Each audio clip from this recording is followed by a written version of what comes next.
세계 경제가 중국에 대한 의존도가 높아요. 세계 경제 성장률이 올해보다 내년이 더 안 좋은데 5에서 4%대로 쭉쭉 떨어지는 경착륙에 가까워요. 중국을 대체할 아시아 신흥국에 대한 관심이 집중되고 있어요. 경제는 스냅샷으로 보는 게 아니에요. 어디서 어떻게 변하느냐를 봐야 돼요. 나의 호주머니 사정이 시장이 아니다. 근데 역사적으로 놓고 보면 지금의 금리가 그렇게 높은 게 아니기도 해요. 돈이 계속 빠져나가고 있다고 상상하셔도 돼요. 이게 인플레이션이에요. 네.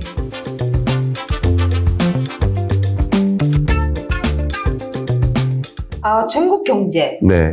심상치 않은 것 같은데요. 네. 어떻게 보세요? 이 중국 경제의 흐름이 궁극적으로 대한민국의 경제와 또 세계의 어떤 경제에 어떤 영향이 올 수 있을지 네. 궁금해서 여쭤봅니다. 우리나라도 중국에 대한 의존도가 지대하게 높지만 세계 경제가 중국에 대한 의존도가 높아요. 굉장히 재밌게도 세계 경제 성장률이 올해보다 내년이 더 안 좋은데 이 세계 경제 성장률을 둘로 구분해 놓고 계산을 해보면 선진국 권역과 신흥국 권역인 거예요. 네. 근데 신흥국을 이제 IMF나 월드뱅크에서는 EMDE라고 표현합니다. 네. Emerging Market and Developing Economies. 네. 이 신흥개도국 권역과 그리고 선진국 권역 이 두 가지로 구분해서 성장률의 흐름을 보면 특히 선진국 권역이 성장률이 굉장히 안 좋아요. 그 안 좋은 이유는 미국 경제도 올해보다 내년이 안 좋고요. 유러피언 국가들의 경제도 올해도 지독하게 안 좋았는데 내년도 역시 안 좋아요. 그러니까 선진국 권역이 올해 성장률보다 내년 성장률이 더 안 좋은 거예요. 근데 이 선진국을 제외한 나머지 국가들을 EMD, 신흥개도국이라고 본다면 이 신흥개도국 성장률은 재밌게도 올해 성장률과 내년 성장률이 거의 비슷해요. 네. 4.0% 수준에서 유사해요. 결과적으로 세계 경제 성장률이 떨어지는 이유는 선진국 경제가 안 좋아서인 거고 신흥국 경제는 괜찮은 거예요, 나름. 네.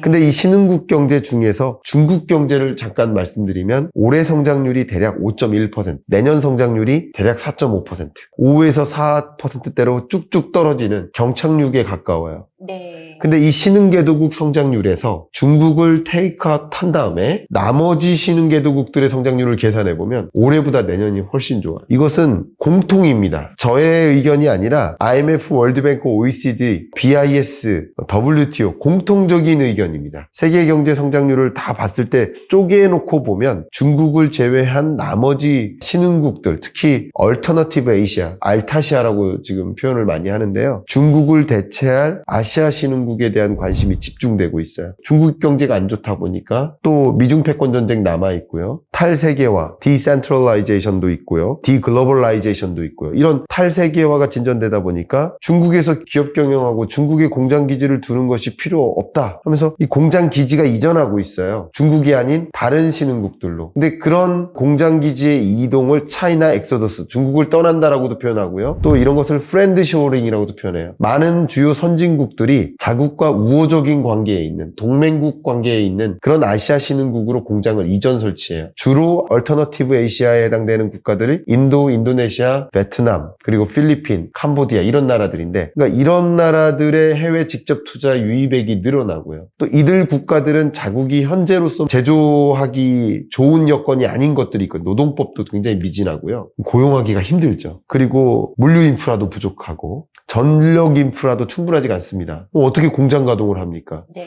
그러니까 이런 기반 시설이나 인프라가 제대로 정비가 안 돼 있는데 그래서 공장 이전이 쉽지가 않은데 인도는 메이크 인 인디아 이게 자국의 핵심 성장 전략기입니다. 자국의 캐치프레이즈예요. 네. 산업전략 정책입니다. 네. 인도는 그렇고 인도네시아는 조금 비슷한데 메이킹 인도네시아 4.0 네. 이게 자국의 성장 전략이에요. 그러니까 중국을 대체할 제조 기지로서 부상하겠다라는 것이고 지금 23년이 굉장히 재밌는 해인데 인도의 인구가 중국의 인도를 추월한 해예요. 추월하는 해입니다. 지금 추월했습니다. 현재 이 시점에. 네. 그러니까 세계 최대 인구 국가는 중국이 아니에요. 인도. 인도입니다. 네. 더군다나 인도네시아도 만만치 않은 인구 대국이죠. 네. 인도, 중국, 미국 다음이 인도네시아예요. 네. 네. 이 인구 엄청납니다. 그러니까 인도와 인도네시아, 그 밖에 뭐 필리핀이나 베트남이나 이런 나라들도 인구 소국이 아니죠. 그래서 생산 연령 인구로만 계산을 해보면 대략 이 알타시아 국가들의 생산 연령 인구가 만 15세에서 64세, 이 생산 연령 인구가 14억 5천만. 14억 5천. 그리고 중국의 생산 연령 인구가 9억 5천만이에요. 생산 기지로서 부상하려면 노동력이 있어야 되고 생산 요소를 갖고 있어야 되는데 자원을 갖고 있어야 돼요. 네.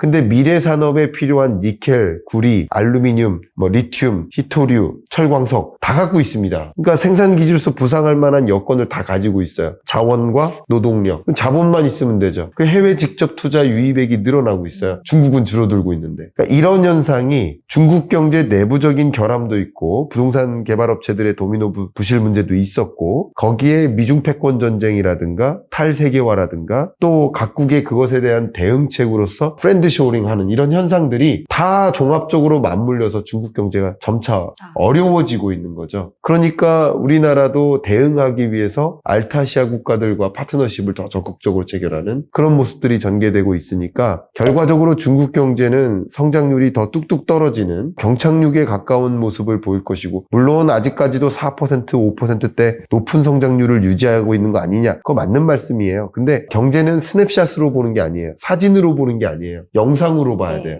어디서 어떻게 변하느냐를 봐야 돼요. 근데 성장률이 이렇게 뚝뚝 떨어지는 걸 경착륙이라고 하고요. 뚝뚝 떨어질 때 계속 이 정도의 성장률을 유지할 것으로 생각하고 공장을 이렇게 증설하고 인력을 충원시켜 놨는데 성장률이 뚝뚝 떨어진다는 얘기는 공장 가동률이 떨어지고 공장 하나를 폐쇄해야 되고 기존 인력을 다 나가게 해야 되고 신규 고용 창출력이 떨어지는 거예요. 경제가 악순환되는 거죠. 그러니까 스냅샷으로 4%, 5%면 우리나라보다 높은 성장률이다. 이런 식으로 얘기하시는데 그게 중요한 게 아니라 몇 퍼센트에서 몇 퍼센트로 가느냐를 봐야 되거든요. 네. 그렇게 중국 경제가 뚝뚝 떨어지고 있는, 꼬꾸라지고 있는 모습이니까 그게 우리 한국 경제, 실물 경제적으로도 당연히 안 좋고요. 다만 이런 안 좋은 요소들이 있지만 안 좋을 때 우리는 어떻게 대응하느냐가 중요한 것이고 기업들도 이런 현상 속에서 적절히 선제적으로 대응하는 다른 파트너국들을 찾아나가는 이런 걸 이제 디리스킹 전략이라고 하는데 네. 디리스킹 전략을 펼쳐나가는 기업들은 생존하거나 더 기회를 볼 수도 있지만 그런 걸 무시하고 그냥 그대로 가는 기업들은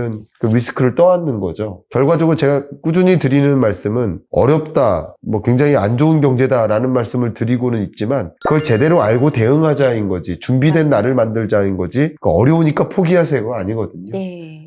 그리고 실물 경제와 자산 자본 시장 간의 관계도 따로따로 놓을 수 있다는 것을 설명드리는 것도 그 안에서 다른 기회가 있을 수 있다는 것을 말씀드리는 것이죠. 그런 식으로 경제를 바로 알고 접근하셨으면 어떨까 그런 의견을 좀 드리고 싶습니다. 다 정리된 것 같습니다. 교수님. 정리가 됐습니다. 2024년 경제 전망 이제 거의 다 정리가 됐고요. 예. 자, 끝으로 하나만 여쭤보고 싶어요. 네. 그 교수님께서 2024년 경제 전망 이렇게 다 전체적으로 그냥 훑어주셨잖아요. 네. 한국 부동산 시장, 네. 미국 부동산 시장, 음. 가격 어떻게 보세요? 네. 오를 것인가, 내릴 것인가, 네. 유지할 것인가? 네. 미국 주거용 부동산 시장만 놓고 본다면 이미 케이스 앤 실러 지수를 기준으로 말씀드리면 5월쯤에 하락세를 멈추고 상승 반전했죠. 그리고 지금 수준이면은 전고점을 갱신하는 구간이죠. 이렇게 높은 금리에 누가 집을 산다는 말입니까 하는 생각을 갖고 계신 분들이 있지만 그런 분들 마음을 저도 위로해드리고 싶고 공감해드리고 싶지만 죄송하지만 그렇게 생각하시는 분들이라고 한다면 이렇게 또 입장을 바꿔놓으셔도 좋아요. 나의 호주머니 사정이 시장이 아니다. 나의 호주머니 사정을 놓고 보면 이렇게 높은 금리 속에서 내가 어떻게 10억을 대출받아서 아파트 분양받으란 말입니까? 나 그런 여력이 안 됩니다.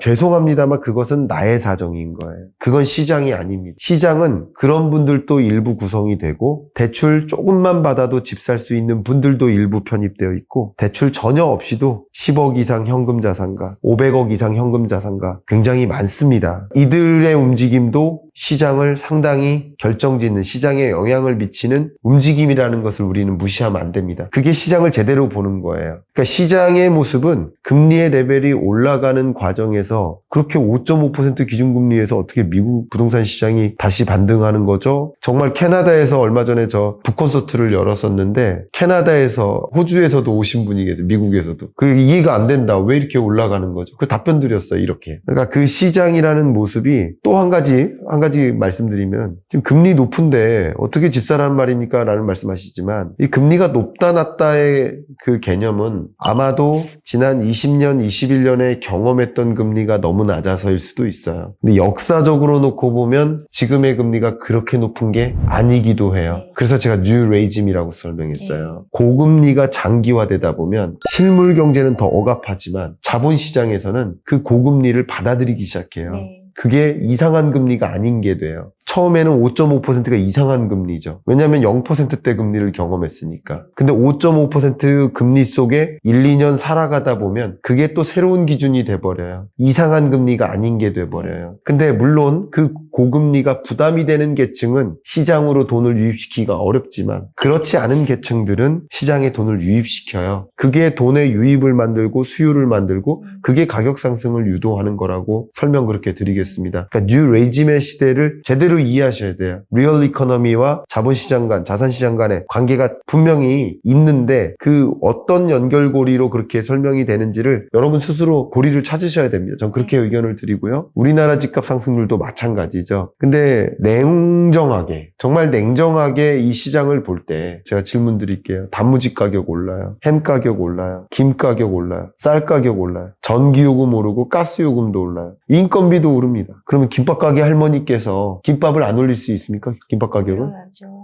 근데 모든 것이 이렇게 오르는 인플레이션 경제, 스태그플레이션 경제에서 집값이 안 오르면 그게 이상한 게 아닌가라는 생각도 한번 해보실 필요가 있어요. 냉정하게. 그러니까 집 가격이 사실 지금 오르고 있어요. 근데 오르고 있는데 이게 사실은 오르는 게 아닐 정도로 오르는 거예요. 그러니까 지금 오르는 게 아닙니다. 인플레이션을 감안하면요. 지금 0.03% 오르고 있거든요. 한국 부동산 시장은. 근데 0.03% 오르는 게 물가 상승률이 만약에 1%라고 한다면 주간 단위로 그러면 0.03% 오른 건 사실은 떨어지는 거예요. 그만큼 이 명목 가격은 오를 수밖에 없는 집을 얼마만큼 돈을 주고 사는지에 대한 명목 가격은 오를 수밖에 없는 국면이라는 걸 말씀드려요. 실질 가격은 그럼에도 불구하고 떨어지는 겁니다. 이게 지금 오르고 있는 현상이 실질 가격으로는 떨어지는 걸 수도 있는 겁니다. 네, 이해했습니다. 인플레이션을 감안해야 돼요. 한번 생각해보세요. 물가가 올라요. 그럼 이런 물건을 작년에 10,000원 주고 사다가 올해는 20,000원이나 줘야 이 물건을 바꿔요. 그러면 이 물건의 가치가 올라간 적이 없어. 물건은 그대로예요. 가격만 2배 올랐죠. 그럼 제가 갖고 있던 돈의 가치는 어떻게 된 겁니까?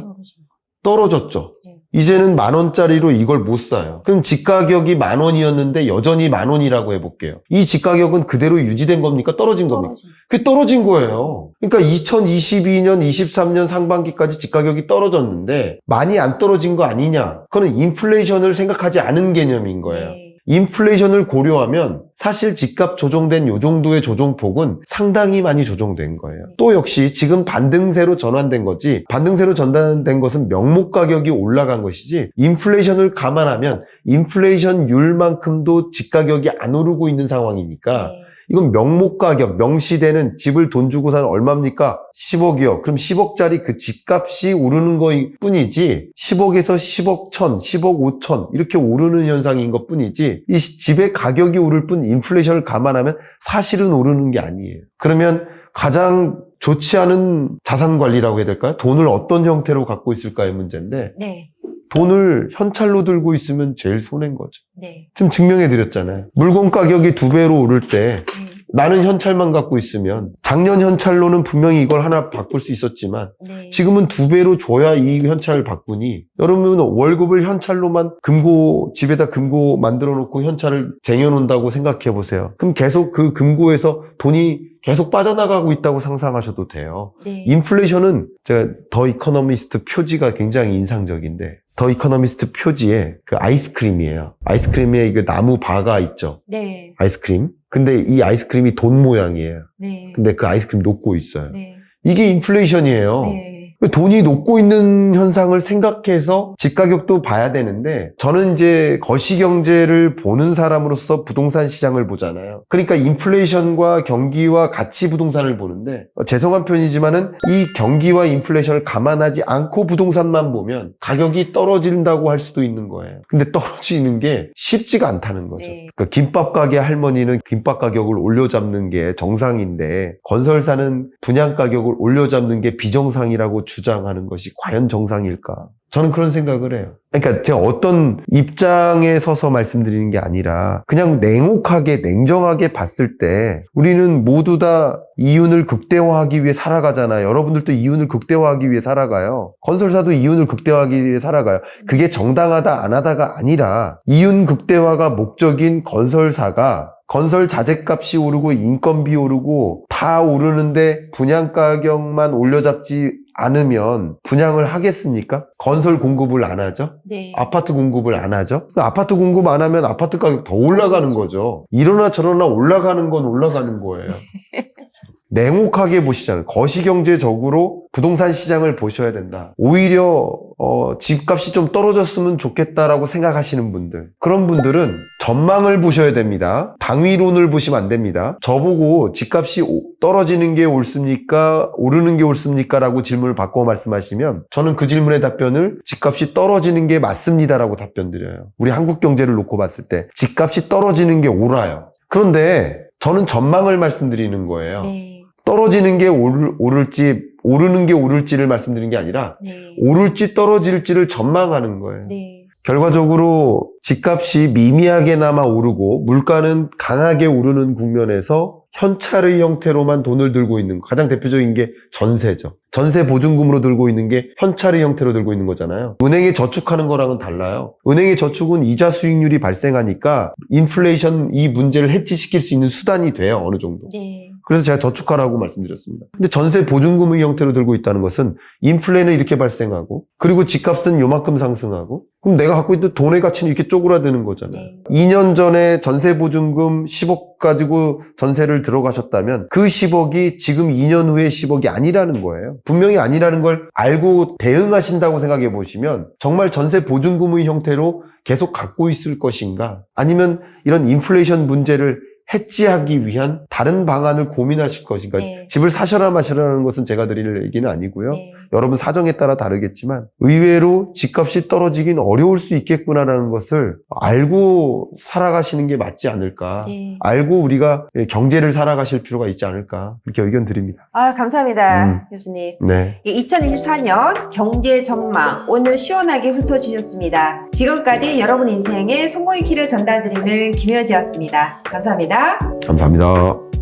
미국 주류 사회에서 공인하는 미국 부동산 전문가 김효지 대표의 첫 저서 미국 부동산이 답이다.